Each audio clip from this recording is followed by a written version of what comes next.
سب سے پہلی بات جو ہمیں سمجھ میں آتی ہے وہ یہ ہے کہ سورہ احزاب ہے، سورہ احزاب۔ اور احزاب سورہ کیا ہے؟ اس میں ان فوجوں کا ذکر ہے جو مدینے کی طرف ایک انتہائی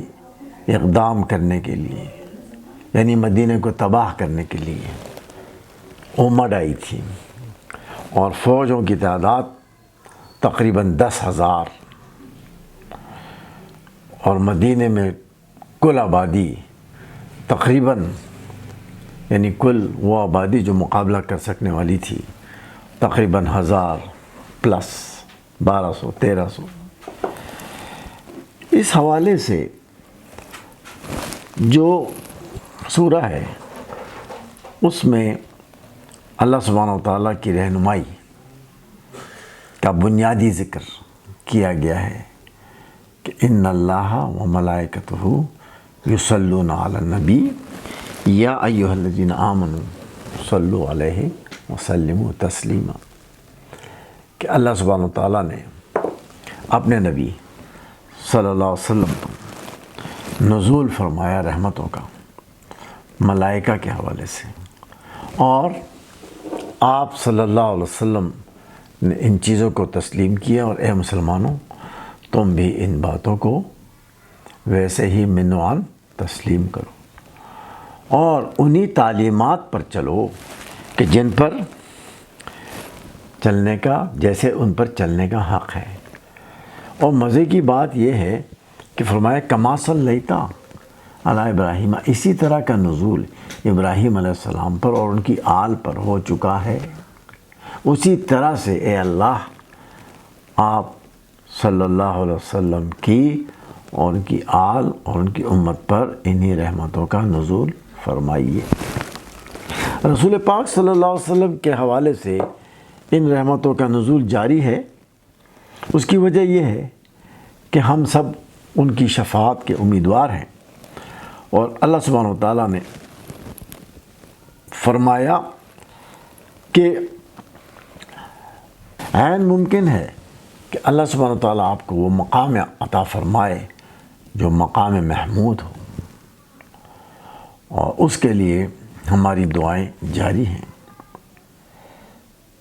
ہماری طرف سے اللہ سبحانہ و تعالیٰ کے استدعا جاری ہے کہ اے اللہ آپ صلی اللہ علیہ وسلم کو بہترین سے بہترین مقام عطا فرمائیے، مقام محمود۔ اور اسی حوالے سے ہم آپ کی شفاعت کے بھی متمنی ہیں، طلبگار ہیں، اور اللہ تعالیٰ ہمیں عطا فرمائے۔ تو ہمارے کرنے کا کام کیا ہے؟ کیا ہم یہی کہہ کے چپ ہو جائیں، خاموش ہو جائیں، یا یہ کہ اس درود سے ہم اس پیغام کو